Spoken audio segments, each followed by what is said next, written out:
Good evening, dear friends. I'd like to welcome all of you on behalf of CMC, especially our friends who are there from our mission network. I'd like Dr. Anand to share a few words about this lecture series. Over to Dr. Anand. On behalf of the training team, a warm welcome to all of you from CMC Vellore, as well as to all the Mission Network who've joined us this evening. When I was a student, we used to have a session called the interdepartmental meeting, where each department would share work that they are doing so others could learn. This was morphed into what is called the quality circle.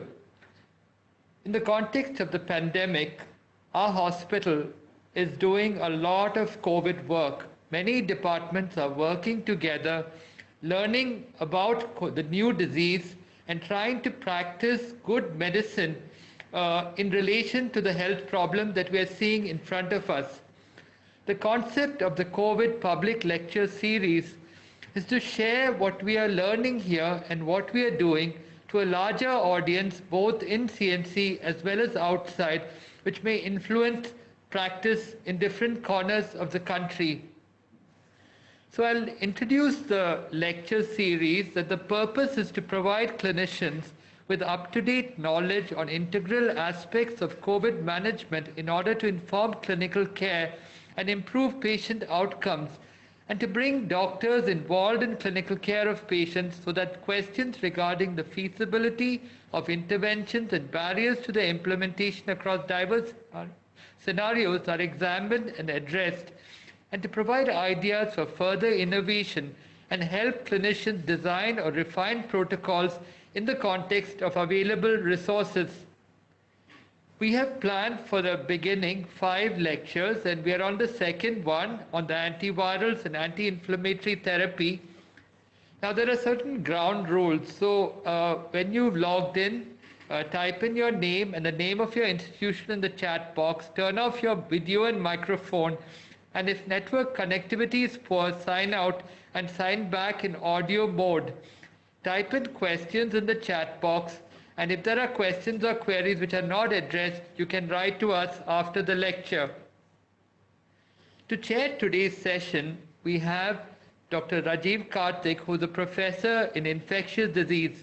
Rajiv is a young and dynamic faculty member who is actively involved in the COVID response, both as a physician on the floor as well as infection control responsibilities, and is currently coordinating the treatment group in COVID care. So he will be moderating, and our speaker this evening is Dr. George M. Varghese, who is a professor and head of the Department of Infectious Disease, who is both our undergraduate and postgraduate, did his ID training in the Wayne State University in US and also in the London School of Hygiene and Tropical Medicine. As you can see, he is eminent in relation to many awards that he's received, many publications, and he's also in expert positions in many bodies which are influential in infectious disease and in healthcare in India. So we're very happy to have George here this evening. George, I think on a personal note, apart from being friends, George is always really wants whatever that we learn to be shared and to influence practice, and I'm really happy that he can do the lecture this evening, and I'm going to hand over at this point to Rajiv to take care of the ceremonies this afternoon. A very good afternoon to all of you, and a warm welcome from the CMC Vellore team to the second lecture of the CMC Vellore COVID Public Lecture Series. You will all agree with me when I say that these are really unprecedented times. We are in the middle of an ongoing pandemic, and there doesn't seem to be any respite from this. COVID-19 has really changed the way we do a lot of things, the way we treat our patients, and the way we access and the way we assimilate information as well. This is a novel disease, as you know. So a lot of the information that we have is new and there is a volume overload, and we have to really sift through a lot of information before we actually know what might work and what might not work for our patients.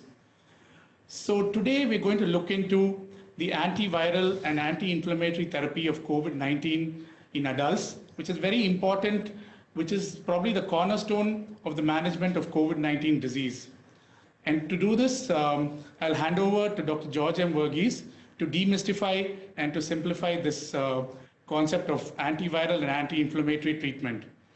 Please write your questions in the chat box, and we will take up these questions at the end of the presentation.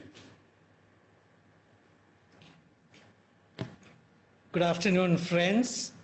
Thank you, Dr. Anand, for those kind words of introduction, and also Rajiv for setting the stage.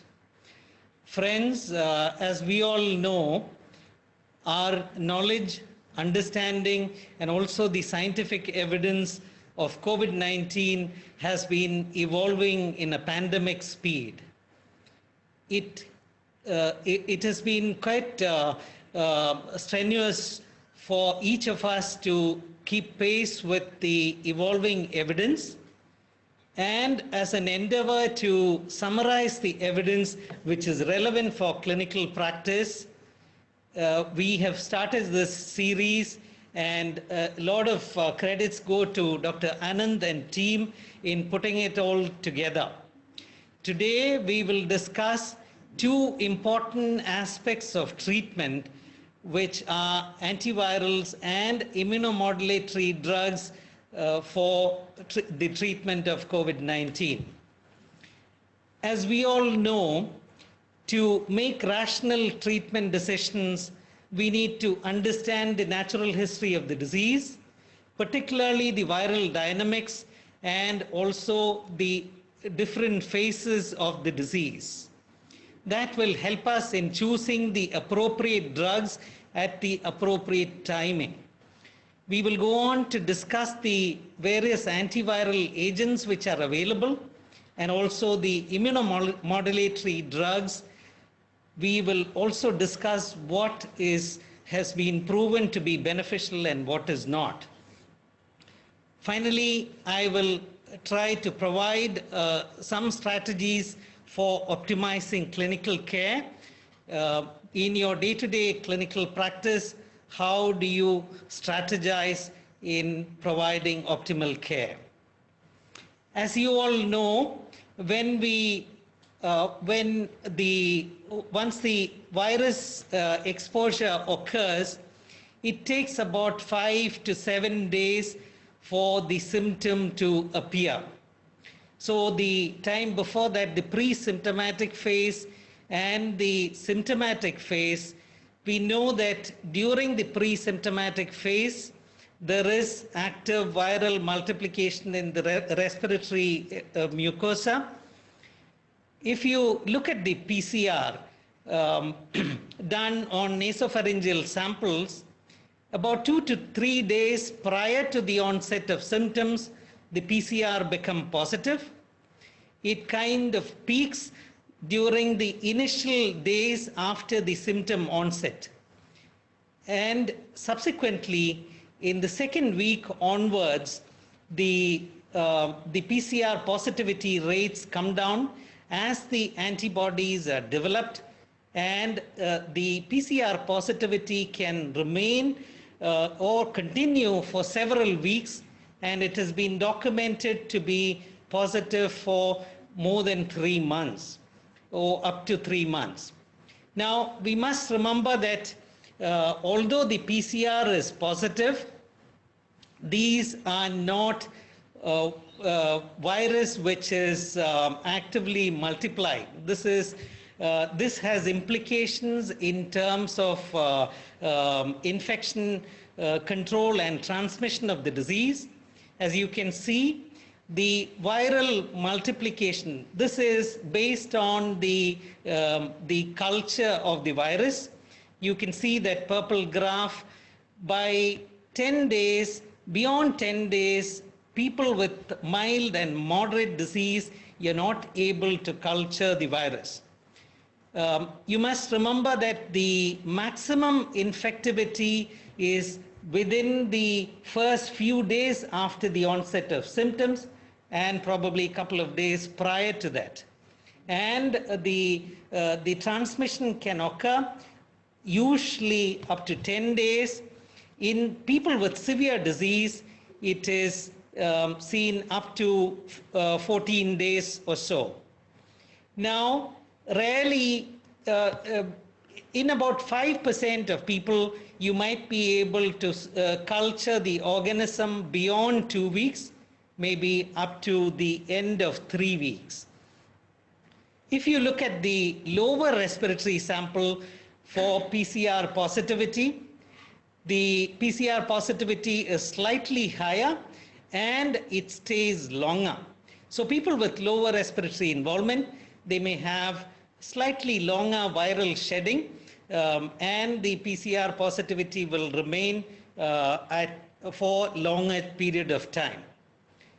If you look at the stool PCR positivity, again, somewhat similar. The PCR positivity can remain for a long time, for several weeks. In the second week, the antibody, once it starts forming, the PCR positivity declines. Initially, it is the IgM antibody which appears, followed by the IgG antibody when the isotype switch occurs.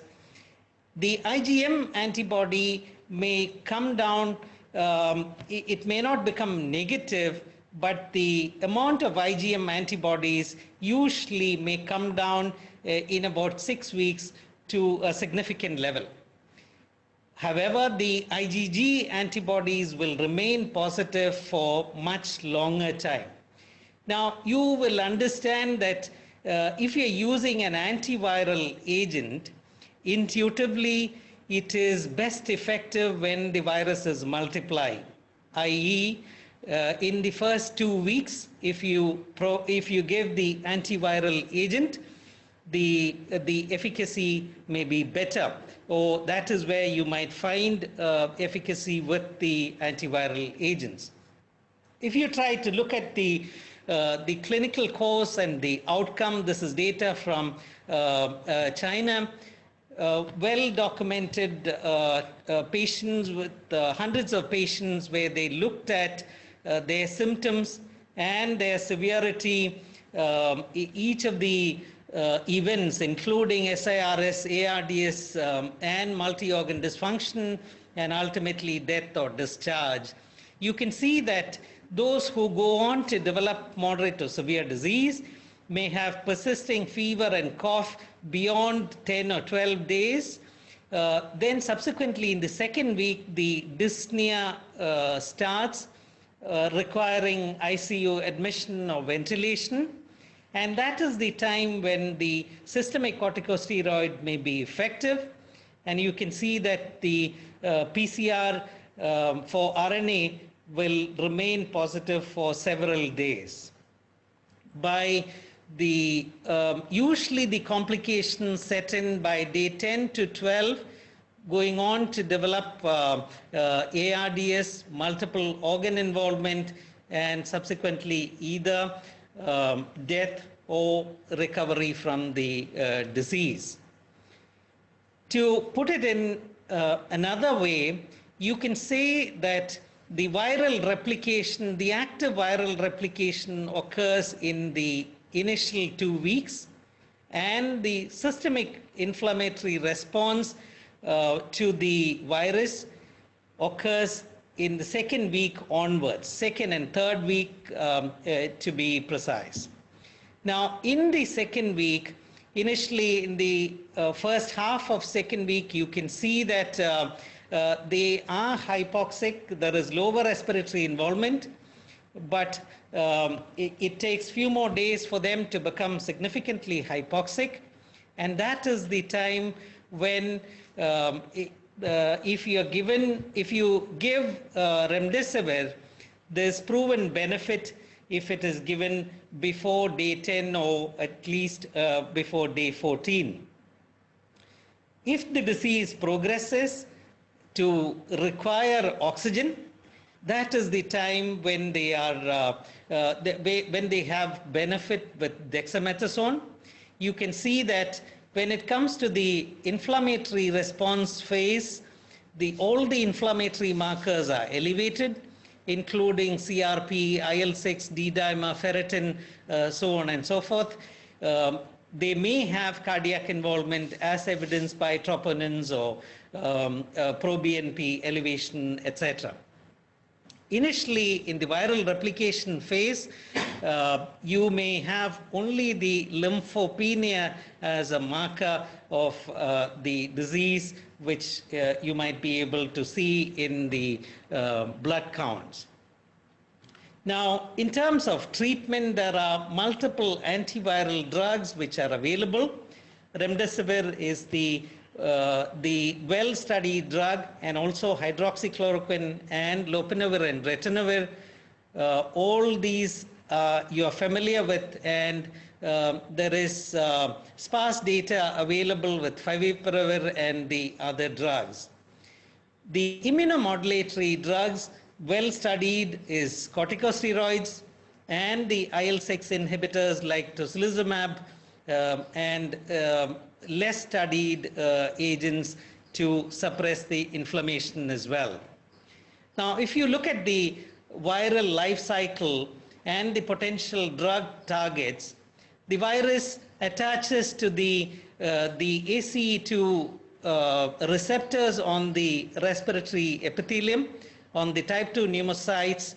It fuses with the epithelium, gains entry, and the viral RNA is lodged into the cytoplasm. Now, the viral RNA uses our own ribosomes, the host ribosome, to make the proteins. So it is translated to form polypeptides, going on to develop non-structural proteins. Now, using another enzyme called the polymerase, which is again important for the RNA synthesis, the RNA-dependent RNA polymerase helps multiply the RNA. These structural proteins and the RNA together are packaged into a viral particle, which buds out of the cell and ready to infect multiple other cells. As you can see, in the viral life cycle, the remdesivir, which is well-studied antiviral agent, acts on the RNA-dependent RNA polymerase, or the RNA polymerase enzyme inhibition, preventing the replication of the RNA. The lopinavir acts at the protein polypeptide level, and you can see that chloroquine and hydroxychloroquine, which inhibits the membrane fusion and endocytosis of the virus. Now, these multiple agents theoretically are potentially useful drugs, and one has to look at the clinical evidence as to how these will be effective in treating patients. Now, you also see the anti-inflammatory cells, the macrophages, producing multiple cytokines, and the pro-inflammatory cytokine giving rise to a lot of disease pathology and the pathogenesis originating from there because of the pro-inflammatory response can be inhibited by many of the immunomodulatory drugs. Now, remdesivir, as you know, is a nucleotide analog. This was originally developed to treat hepatitis C and was then tested against Ebola. There is broad antiviral activity, including against SARS-CoV-2 in vitro. This inhibits the RNA-dependent RNA polymerase. So the ribosomes which make the protein, for RNA synthesis, this enzyme helps in replicating the virus inside the cell. So the remdesivir inhibits the polymerase. Therefore, there is a premature termination of RNA replication. And there are multiple RCTs. There are 4 important RCTs to test this remdesivir as an antiviral agent to see its efficacy. Now, one of the landmark trials in remdesivir is the ACTT1, which is an adaptive COVID treatment trial. This was a randomized, double-blind, placebo-controlled trial, including 1,059 patients with COVID-19 and lower respiratory involvement, as evidenced by saturation, which is less than 94% or lower, requiring oxygen or ventilatory support. Now, they gave remdesivir on day 1, 200 milligrams as a loading, followed by day 2 to 10, 100 milligrams once daily. So they gave 10 days of therapy as opposed to the comparative group, which was placebo. This was a double-blind trial. The primary endpoint they were looking at was the time to recovery.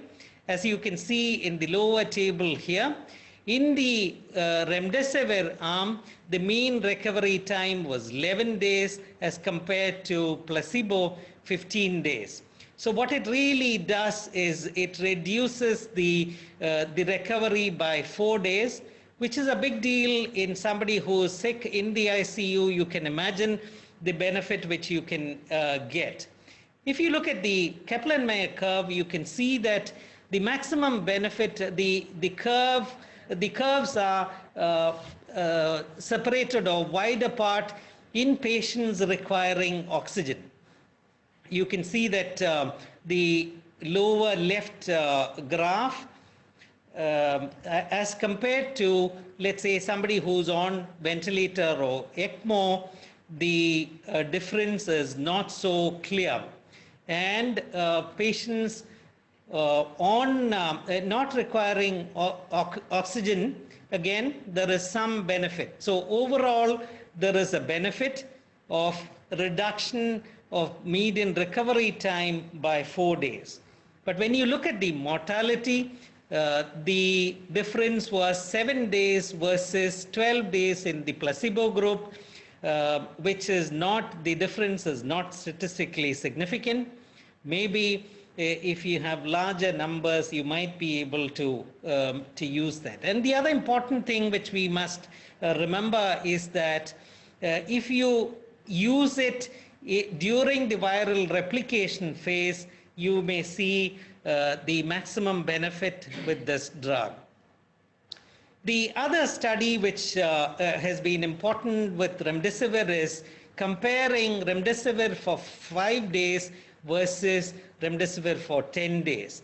This was again a multi-center randomized open-label phase 3 trial in hospitalized patients with SARS-CoV-2 infection with a saturation of less than 94% on room air and radiological evidence of pneumonia.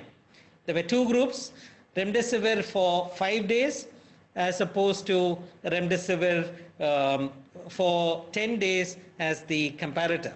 The primary endpoint which they were looking at was the clinical status at day 14 on a 7-point ordinal scale, and the secondary endpoint was adverse effects which they looked at.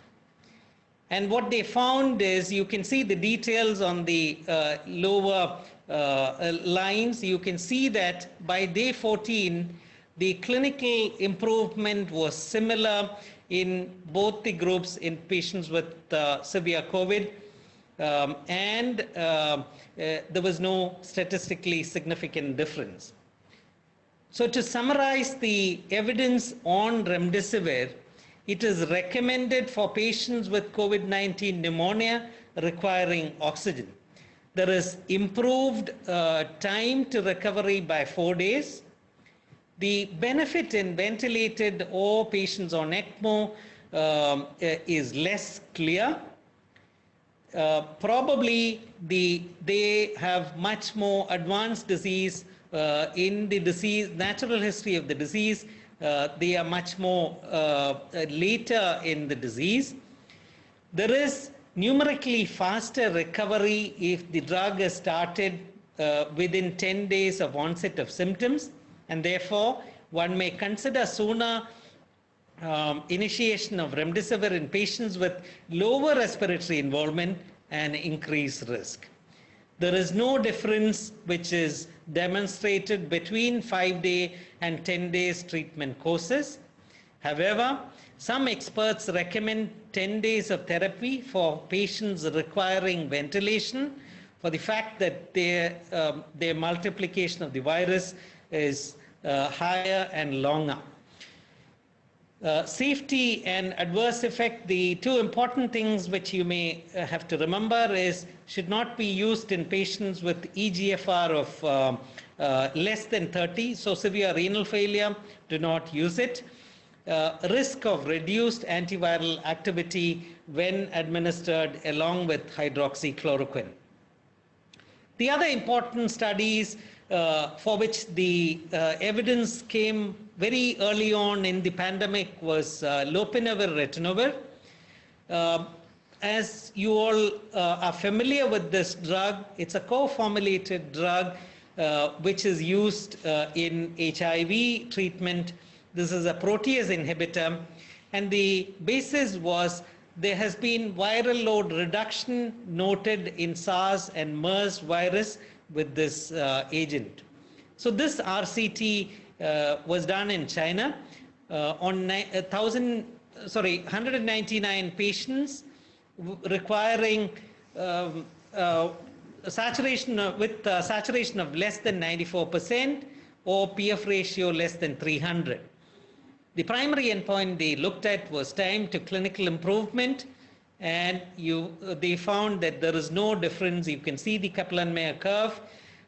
When you look at the 28-day mortality, there is no statistically significant difference. And the patient started on treatment within 12 days. They found that there may be some benefit. The other important evidence came from the recovery trial, which is a large randomized controlled open label adaptive trial which has been going on in UK in 175 centers across UK. It's a huge randomized controlled trial. The investigators stopped the lopinavir ritonavir arm because of futility. The results are not published, but the investigators have provided the summary of their findings. 1,596 patients were randomized to lopinavir ritonavir arm and 3,376 patients to usual care alone. There was no beneficial effect of lopinavir ritonavir on 28-day mortality. And you can see that it is almost the same. Therefore, that arm is discontinued. So to summarize, even in large number of patients where lopinavir ritonavir is used, they have not found any significant difference. Hydroxychloroquine has been a drug which has gone through a lot of controversy right from the beginning. There was some reduction in the viral load documented initially, and in vitro data showing some benefit. So the recovery trial again had the hydroxychloroquine arm. That arm also has been stopped because of futility again. Summary of their data is that 1,542 patients were randomized to the hydroxychloroquine arm and 3,132 patients to usual care alone. Primary endpoint was 28-day mortality. you can see that there is no significant difference in the mortality. The hazard ratio is close to 1. There was no evidence of beneficial effects on hospital stay or other outcomes, so they did not find any benefit, and that arm has been discontinued. So to summarize, the much talked drug of hydroxychloroquine and initially lopinavir ritonavir, there is no proven clinical benefit. So the remdesivir is the only antiviral agent which has been proven to have some benefit in reducing the duration of the disease. We will move on to the immune response to SARS-CoV-2, which to give you a quick understanding of the disease, there are two important factors which will determine the severity of disease in any particular individual. Now, one, you can imagine there is low viral titers, the infective dose is lower, and also the host response. So usually there is a monocyte and macrophage response. These cells are activated, and as a result of the cell-mediated activation, there's a lot of cytokines which are released, mostly pro-inflammatory cytokines, the IL-6, IL-10, TNF-alpha, so on and so forth. So in people who has a severe disease, generally they tend to have higher viral load, higher dose of virus which they get infected with, and also the host response. There is a vigorous cellular response triggering the pro-inflammatory response, resulting in severe disease. The milder ones go on to recovery and they improve. So if you look at the adaptive, look at the adequate immune response in the milder group, there is timely innate and adaptive response. There is quicker type 1 interferon response, activation of efficient antiviral response which clears the virus by the macrophages, activation of the Th1 cells and the B cells for production of neutralizing antibodies.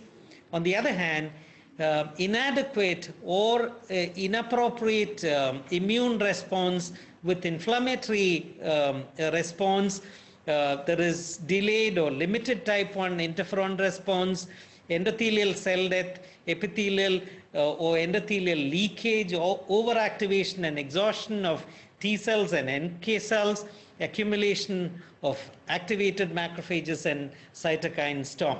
So that itself can cause huge amount of problem in the host, usually starting in the second week of illness in the natural history of the disease. Now, the evidence for suppressing this inflammatory response in clinical trial comes from the recovery trial again.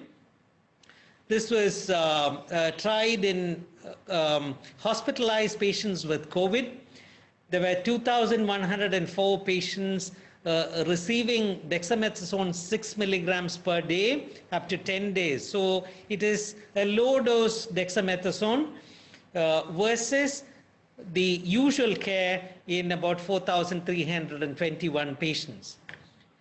This clearly demonstrated reduced mortality in the dexamethasone group. If you look at the benefit, the maximum benefit was in patients on mechanical ventilation. There is a significant difference in mortality, 29% versus 41%. And in patients receiving oxygen, less marked, but there is a significant difference. Now, if you look at the graph on the right side, this is patients, the right upper graph is patients receiving mechanical ventilation. You can see that the lines are separated very well. And you can also see that patients on oxygen, the graph on the left lower quadrant, again there is a difference, and overall, which is the first graph on the left upper corner, overall there is a benefit. Now this, if you look carefully in the right lower corner graph, you can see that dexamethasone, the mortality may be higher in patients who do not require oxygen. So possibly there is harm among patients not receiving respiratory support or receiving oxygen if you use dexamethasone in milder patients, possibly because when you use it in large numbers, the infections may cause increased mortality. So the what it clearly shows is there is a mortality benefit, and the benefit is in patients who require oxygen therapy or mechanical ventilation. Tocilizumab was the other drug which people had a lot of hope, which will this is an IL-6 inhibitor which may work in suppressing the inflammatory response in patients with COVID-19. So there was this randomized double-blind placebo-controlled phase 3 trial by the makers of the tocilizumab, which was called the COVACTA trial. This was tried in patients with COVID-19 pneumonia. The primary endpoint they looked at was the difference in clinical status between the tocilizumab and placebo using a 7-category ordinal scale at week 4. This did not show any statistically significant difference. This has not been published. They have suspended the trial. There's no difference in ventilator-free days or any of the outcomes which they looked at. The primary outcome, definitely there was no difference, and this trial has been suspended. I wanted you to be aware of a particular syndrome which is not very well recognized, called multi-system inflammatory syndrome. This is an inflammatory syndrome involving multiple systems, usually occurring 2 to 4 weeks after exposure to the virus. Initially described in children, because children are relatively spared. They notice that children are coming with a rash and the Kawasaki-like manifestations and multiple system involvement. Although the numbers were not huge, they noticed this in children. Subsequently, now we know that this can occur in adults as well, but in smaller numbers. We have a smaller case series in patients with multi-system inflammatory syndrome secondary to the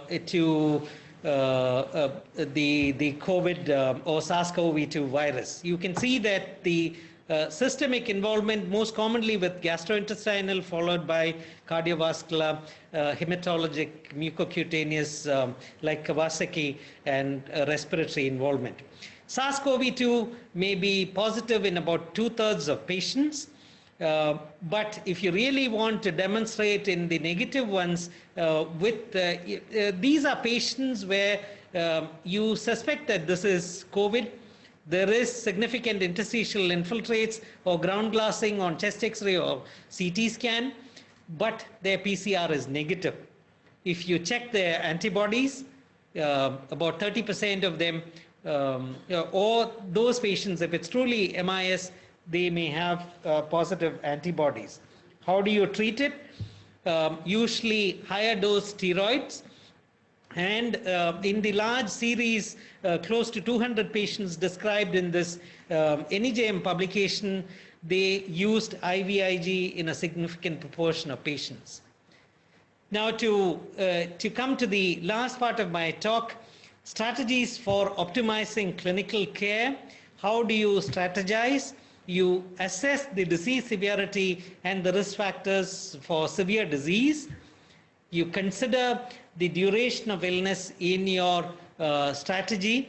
The longer the symptom, you have to be careful. You have to keep them on close monitoring, and you plan your treatment based on the severity and the phase of the disease which they are in.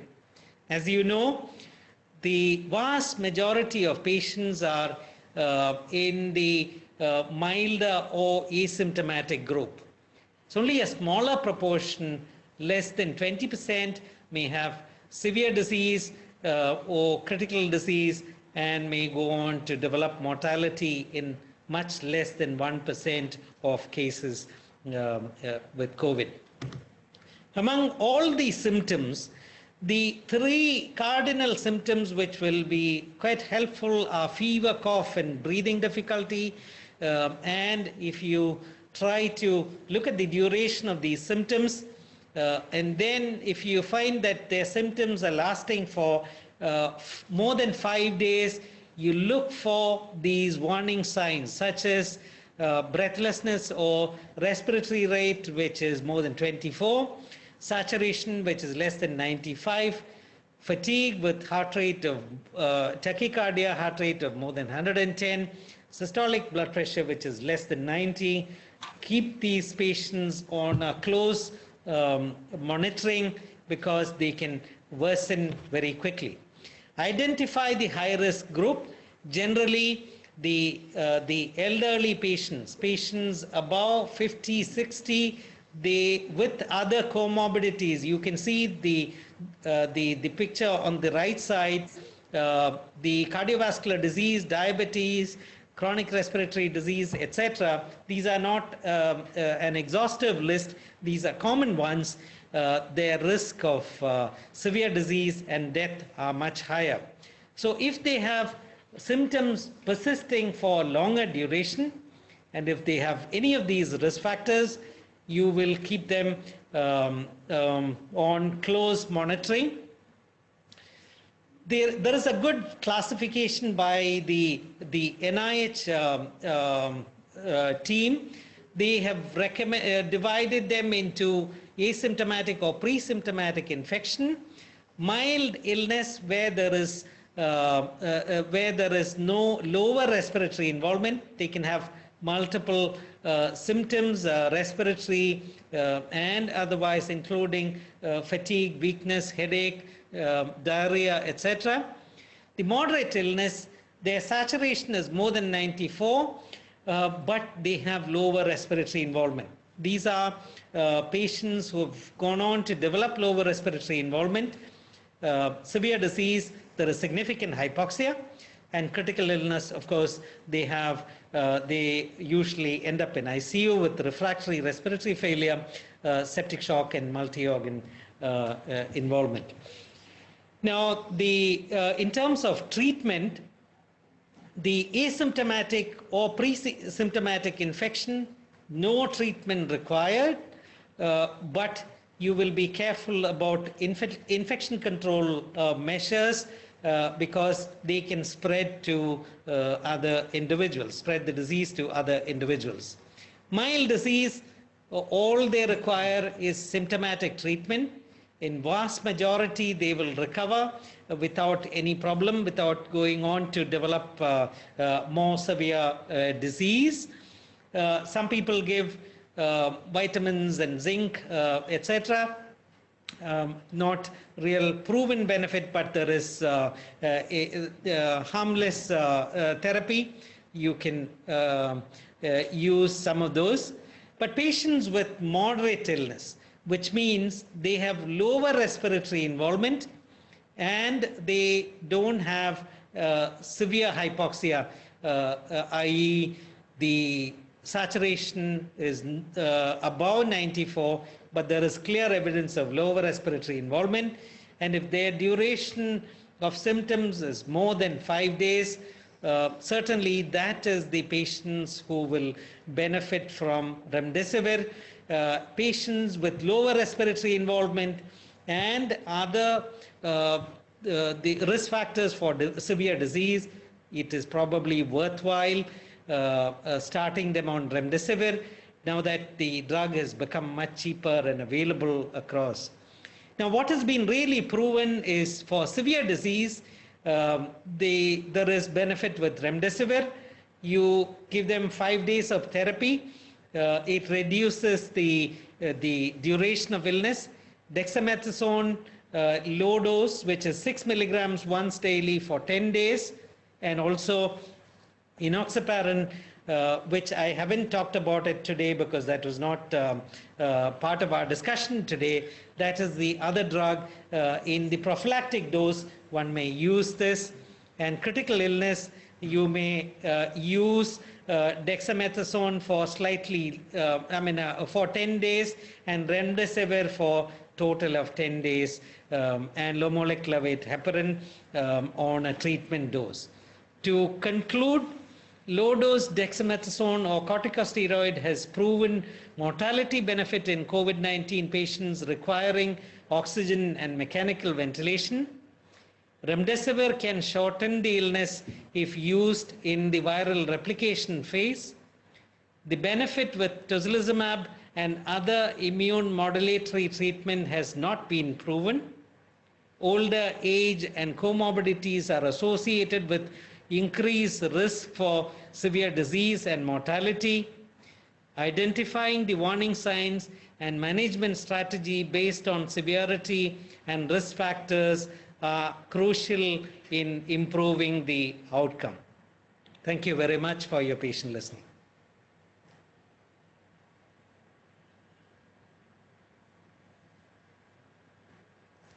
Thank you, Dr. George, for clearly elucidating the various antiviral and anti-inflammatory options that are available for treatment of COVID-19. I'm sure all of you have a lot of questions, and please type them in the chat box, and we will take up as many questions as we can. So I'll start with some of the questions that we have received. The first question is, in a peripheral setup, if a young patient comes with typical symptoms of COVID-19, high clinical suspicion, but antigen test negative, is it okay to consider treatment as possible COVID pneumonia with broad-spectrum antibiotics, antivirals, dexamethasone, and anticoagulation? Well, in that setting, if there is lower respiratory involvement, one of the things to look at is look at the chest X-ray and see whether these are interstitial infiltrates, which is reticulonodular opacities, as opposed to alveolar shadows, which are fluffy cotton wool kind of shadows. You will see that in COVID pneumonia, it is invariably interstitial pneumonia. If there is pneumonia and it is interstitial pattern, the symptomatology is suggestive of COVID, particularly in the middle of this pandemic. The chance of this person having COVID pneumonia is extremely high. Now, you must be aware of the antigen testing. There is a lot of variability there, depending on the test which you are using, the positivity and negativity. The antigen tests which are not very good, negative, does not mean that they do not have the disease, number one. Suppose if in that patient the PCR is negative and the illness has been going on for maybe more than 2 weeks, you know that it's the inflammatory response which has been the problem. By then the viral replication is over. What will I concentrate on? Maybe steroid therapy. So broad spectrum antibiotic therapy, I personally don't do it for everyone.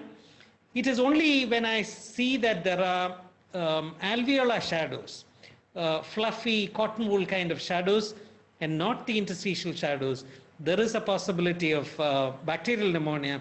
That is when I would add on antibiotics. But otherwise, yes, treatment for COVID is reasonable. The next set of questions are all about the use of steroids. Any comparison between methylpred versus dexamethasone, which is better or what to use? Any role of steroids greater than 10 days, especially in patients who continue to be intubated in the ICU? Yeah, good question. Now, if you look at the largest evidence is what I presented from the recovery trial, very clear evidence showing that what really is needed is low-dose steroid, which is 6 milligrams of dexamethasone. There are other studies looking at methylprednisolone and various other steroid therapies. And all these, I'm sure, will have more or less the same effect. So all they require, if it's in the appropriate timing, if you use low-dose therapy, dexamethasone is cheaper, easily available, so that will become the standard of care. When will I use a higher dose of steroid and maybe longer? If you find that there is more likely chance of MIS, what I talked about, this multi-system inflammatory response, there is possibility of that. You may give higher dose of steroids.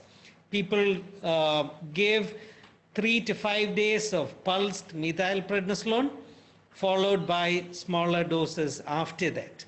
So in a small subset of patients, you may have to decide higher dose or longer duration. But by and large, all you need is dexamethasone 6 milligrams once daily for 10 days.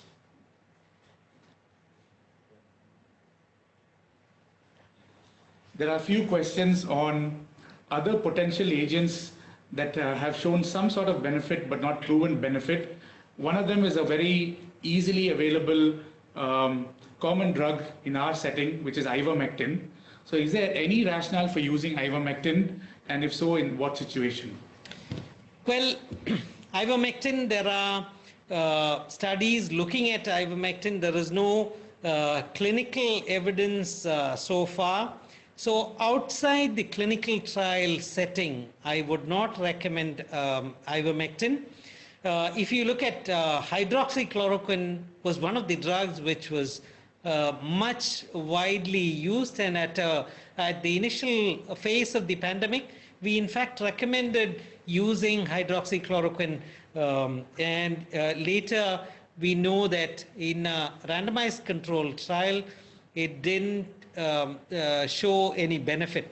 So ivermectin, again, I wouldn't use it for usual care, except the randomized controlled trial or in a trial setting is the only situation when I would use. There has been a lot of talk about another antiviral that actually the government of India has also approved, and that is favipiravir. Is there any role for favipiravir or any comparison between the use of favipiravir and remdesivir in patients with COVID-19? Yeah, favipiravir has been tried. The evidence is not very strong. The favipiravir, because it is an oral drug, it is much easier, much more widely available. The evidence is very iffy and marginal, and therefore at this point this is not something which is recommended for use widely. Two other agents that have come up for questions are any benefit of colchicine use and any benefit in giving oseltamivir? Well, colchicine, oseltamivir is much more easier to answer. Oseltamivir intuitively will not work in COVID.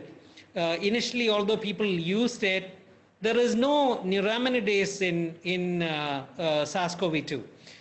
So it is unlikely to have any benefit. Not only that there is no clinical trials looking at it, the biological possibility also is not there. So we should not use oseltamivir, number one. Number two, colchicine, again, I'm aware of some of the reports, again, targeting the inflammatory response. There are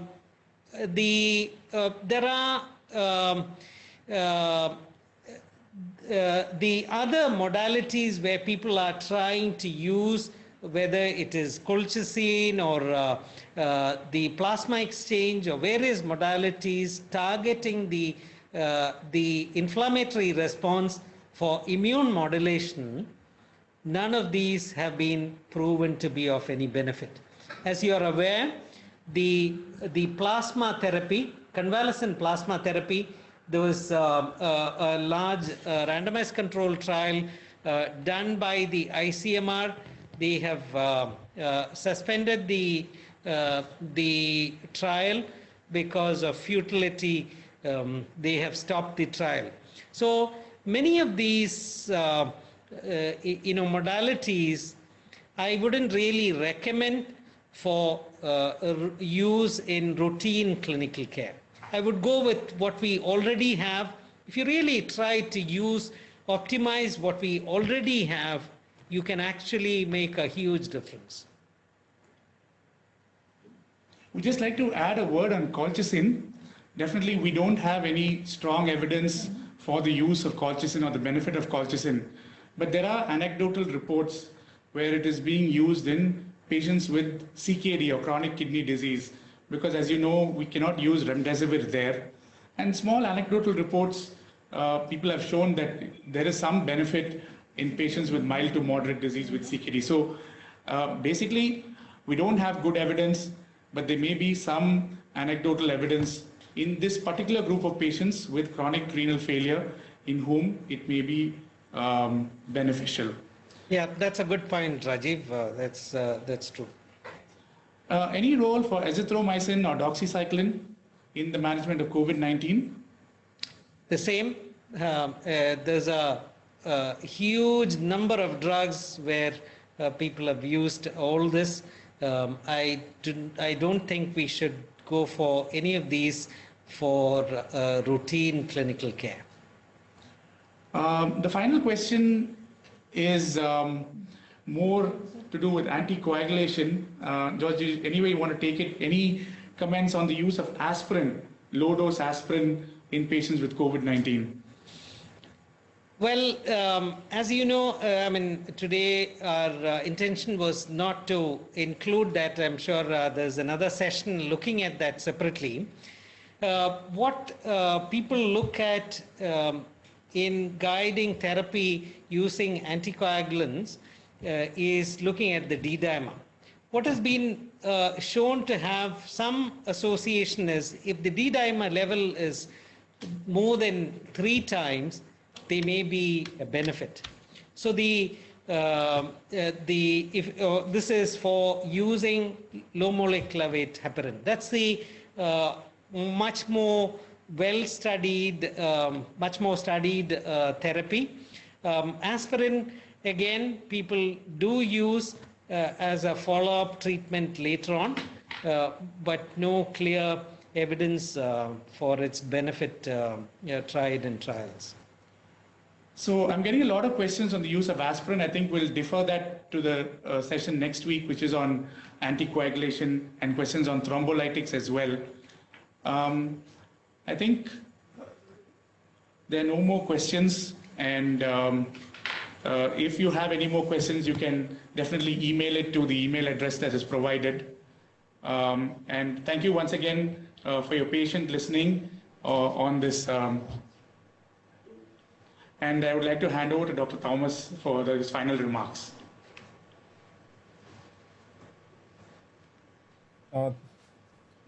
Thank you, Dr. George, and for the wonderful talk.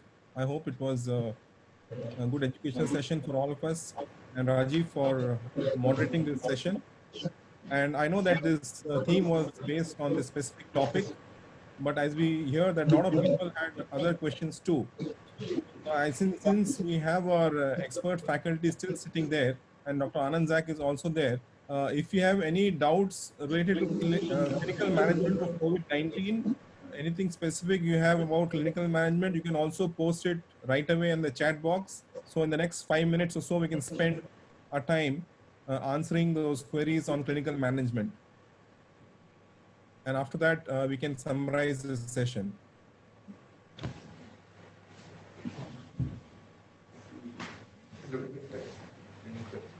Are there any questions? Or?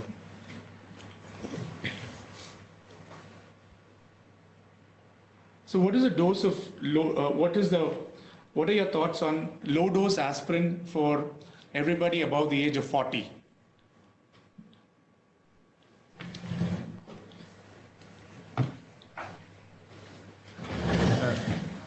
I'm not aware of any data on this. There is concern about thrombotic manifestations following COVID, but there's no data really on long-term anticoagulation or antiplatelet therapy. But this would be guided by other factors. For instance, if a person had ischemic heart disease or had a stroke, then they would definitely would require aspirin therapy during the treatment as well as on follow-up. So it would be guided by other indications for aspirin therapy rather than by COVID-19. Yesterday in a session with the mission hospitals, somebody asked the question, where you don't have anticoagulants, can you use aspirin? I guess it's an option. There's no data on that. So we can't answer that question properly. Is there any benefit of the antifibrotic pirfenidone?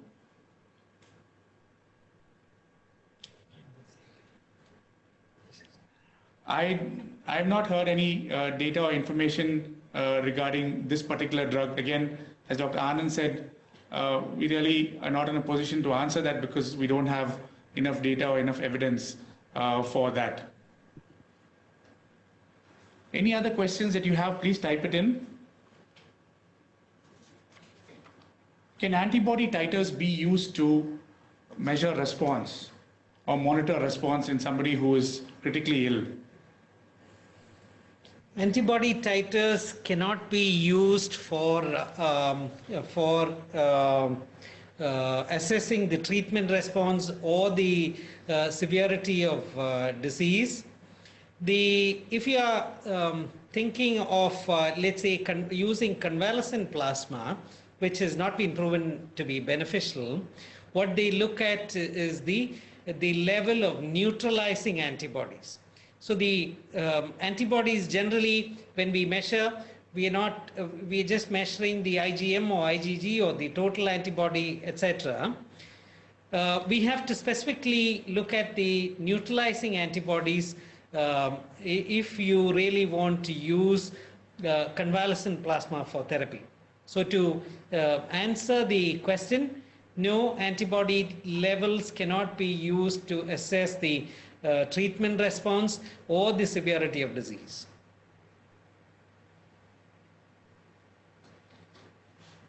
I think we've sort of gone through all the questions. If there are any final questions that you would like to type into the chat box, please go ahead and do that. I think one point that Dr. George raised, which is very important, is that how to prioritize care. So we do know that the patients who are at risk of dying are those who are severe and critically ill. And therefore, when you plan your work in your own hospitals, there's important to have protocols and training and management based on guidelines and focusing on the interventions which will make a difference in terms of outcome in these severe and critically ill patients with COVID-19. Today, George focused on the antiviral and the anti-inflammatory therapies, but we all know that the most important killer is actually hypoxemia and adequate management of hypoxemia. And last week, we had the session on non-invasive ventilation as a very important strategy in preventing death in those who are severely hypoxemic with respiratory failure. So oxygen therapy, awake proning, and non-invasive ventilation are all important strategies. And in the next week's session, we will actually be covering on anticoagulation. So I'll hand over to Dr. Thomas Ram to conclude today's session. Thank you once again, all of you, for participating in this lecture. Special thanks to all our friends from our mission network. I hope the sessions were useful. It's not only the lecture, but also this. At the end of the lecture, we have an opportunity to discuss some of the issues what we face in the clinical management of COVID-19, especially at your respective places. So this will be a forum where you can even share with us what you have been doing, or any clarification to be asked from our faculty at CMC. So I'd like to also remind the audience that we have our next series, the third lecture, which will come up on 17th of September, 4 to 5 p.m. On anticoagulation in COVID-19. And this lecture will be delivered by faculty, Dr. Bala Mugesh. And we will send you a circular soon about the Zoom link in the next few days. I'd like to also thank at this point our clinical team, Dr. Anand and the rest of the team members for putting this together, and also our team from the staff training department and the telemedicine department for making this possible.